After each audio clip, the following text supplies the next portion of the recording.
Hi friends, welcome back to Kamakshi tailoring class. నా పేరు yes జ్యోతి. నేను ఈరోజు బ్యాక్ నెక్ డిజైనర్ బ్లౌజ్ చూపిస్తున్నాను ఫ్రెండ్స్. హైట్ వచ్చేసి 15, విడ్త్ వచ్చేసి 8+2, షోల్డర్ వచ్చేసి 5.5, ఆర్మ్ పొడవు వచ్చేసి 6.5, నెక్ విడ్త్ వచ్చేసి 2.5, నెక్ పొడవు వచ్చేసి 10 ఇంచెస్.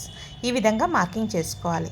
మనం పైన నెక్ విడ్త్ 2.5 తీసుకున్నాం కదా, కింద కూడా 2.5 తీసుకొని ఈ విధంగా బాక్స్ లాగా మార్కింగ్ చేసుకోవాలి. చేసుకున్న తర్వాత 3 ఇంచెస్ దగ్గర ఒక మార్కింగ్ అనేది చేసి చిన్నగా బాక్స్ లాగా మార్కింగ్ చేయాలి. ఆ మార్కింగ్ లోపల రౌండ్ షేప్లో డ్రా చేసుకోవాలి. తర్వాత 1.5 ఇంచ్ వదిలేసుకోవాలి. ఈ విధంగా వదిలేసి మార్కింగ్ పెట్టుకోవాలి. తర్వాత కింది భాగాన కూడా ఒక మార్కింగ్ పెట్టుకోవాలి. ఆ మార్కింగ్ ఈ మార్కింగ్ మధ్య ప్లేస్లో 1 ఇంచ్ వరకు ఈ విధంగా మార్కింగ్ పెట్టుకొని నేను ప్లేట్ సహాయంతో ఎగ్ షేప్లో కట్ చేస్తున్నాను. ఎగ్ షేప్లో మార్కింగ్ చేసుకోవాలి. ఈ విధంగా నీట్గా ఎగ్ షేప్లోనే రావాలి ఫ్రెండ్స్. ఈ విధంగా మార్కింగ్ చేసుకోవాలి. మార్కింగ్ చేసుకున్న తర్వాత ఫ్రెండ్స్, నేను లైనింగ్ అనేది నానబెట్టి రెడీగా పెట్టుకున్నాను. మెయిన్ క్లాత్ కూడా కింద రెడీగా పెట్టాను. ఈ విధంగా మనం మార్కింగ్ పైన 2 క్లాత్లు అంటే లైనింగ్ మెయిన్ క్లాత్ 2 ఒకటేసారి కలిపేసి కట్ చేస్తున్నాను. కదలకుండా ముందుగానే ఆల్ పిన్స్ పెట్టుకొని రెడీగా పెట్టుకున్నాను.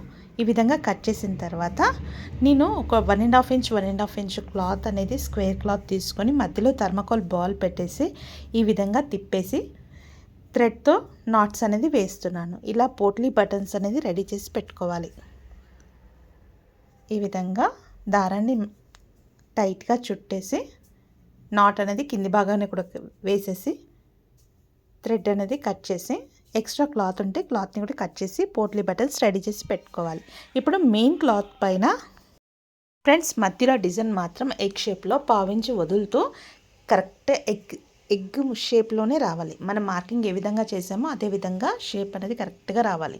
ఫ్రెండ్స్, మీరు కొత్తవారు డిజైన్ అనేది ట్రై చేసే ముందు ఒకసారి మనం పెన్తో కానీ షేప్ అనేది కరెక్ట్గా డ్రా చేసుకొని దానిపైనే స్టిచ్ వచ్చేటట్టుగా చూసుకోండి. ఈ విధంగా కుట్టిన తర్వాత టక్స్ ఇచ్చేసి లోపలికి మడిచేసేయాలి. క్లాత్ కట్ చేసి లోపలికి మడిచిన తర్వాత కార్నర్కి స్టిచ్ అనేది వేయాలి.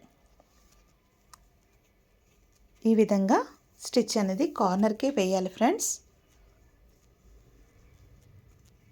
వేసిన తర్వాత కట్ చేసి టర్న్ చేసుకోవాలి. మనం లైనింగ్ ఏ విధంగా ఉందో ముందుగా మనం లైనింగ్ అనేది స్టిచ్ అనేది వేస్తూ రావాలి. ఎక్కడైతే ఎక్స్ట్రా క్లాత్ ఉందో ఆ క్లాత్ని దగ్గరికి కట్ చేసుకోవాలి. నెక్ కూడా అదేవిధంగా స్టిచ్ అనేది వేయాలి. ఫ్రెండ్స్, ఈ వీడియో నచ్చినట్టయితే లైక్ చేయండి, షేర్ చేయండి. ఇంకొన్ని ఇంట్రెస్టింగ్ వీడియోల కోసం తప్పకుండా సబ్స్క్రైబ్ చేయండి ఫ్రెండ్స్. ఈ విధంగా కింది భాగాన నేను 1 ఇంచ్ ఎక్స్ట్రా క్లాత్ తీసుకున్నాను. అదే క్లాత్ నడుం పట్టీలాగా ఫోల్డ్ చేస్తున్నాను. ఎక్స్ట్రా క్లాత్ సైడ్లో ఆర్మ్ కింద ఎక్కడ ఎక్స్ట్రా క్లాత్ ఉంటే ఆ క్లాత్ అనేది దగ్గరికి కట్ చేసుకోవాలి. కట్ చేసుకున్న తర్వాత షోల్డర్ మధ్య భాగాన్ని పట్టుకుంటూ ఫ్లీట్స్ అనేది మనం స్టిచ్ వేయాలి. 1/2 ఇంచ్ విడ్త్ ఉండాలి ఫ్రెండ్స్. పొడవు వచ్చేసి 4 ఇంచెస్ ఉండాలి. 4 నుంచి 4.5 మధ్యలో తీసుకోవచ్చు. ఈ విధంగా మనం 2 ఫ్లీట్స్ అనేది పెట్టుకోవాలి. తర్వాత ఇప్పుడు నెక్కి నేను క్రాస్ ముక్క వేస్తున్నాను ఫ్రెండ్స్. నార్మల్ నెక్ ఏ విధంగా వేస్తామో సేమ్ అదే విధంగా నెక్ అనేది క్రాస్ ముక్కతో రౌండ్ అనేది నీట్గా వస్తుంది. ఈ విధంగా కుట్టిన తర్వాత అక్కడక్కడ టక్స్ ఇవ్వాలి. టక్స్ ఇచ్చిన తర్వాత జాయింట్ అనేది మధ్యలో పెట్టేసి ఈ విధంగా ఫోల్డ్ చేసి నీట్గా స్టిచ్ అనేది వేయాలి.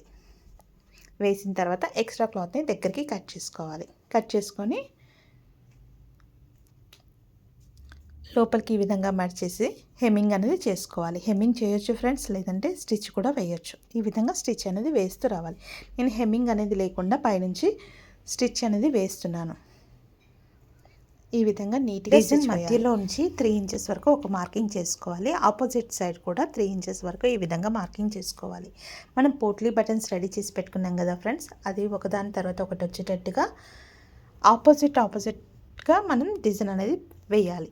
ముందుగా ఒకదాని తర్వాత ఒకటి వచ్చేటట్టుగా మనం 3 ఇంచెస్ మార్కింగ్ చేసాం కదా, అదే విధంగా 3 ఇంచెస్ వచ్చేటట్టుగా స్టిచ్ అనేది దగ్గరికి వేయాలి ఫ్రెండ్స్. మనకు పోట్లీ బటన్స్ ఎంత కనిపించాలి అంతే దగ్గరలో వేయాలి. ఈ విధంగా వేసిన తర్వాత ఫ్రంట్ బ్యాక్ రబ్ చేసి కట్ చేసేయాలి. ఆపోజిట్లో కూడా అదే విధంగా వేయాలి. ఒకదాని కిందికి ఒకటి వచ్చేటట్టుగా ఫ్రెండ్స్, మనం పోట్లీ బటన్స్ స్టిచ్ వేసే ముందు సింగిల్ పాదం పెడితే దగ్గరికి వస్తుంది ఫ్రెండ్స్. డబుల్ పాదం పెడితే కొద్దిగా దూరంగా వస్తుంది. చూడ్డానికి ఫైనల్ లుక్ ఈ విధంగా ఉంటుంది ఫ్రెండ్స్. తప్పకుండా ట్రై చేయండి. Thank you friends. Thank you for watching.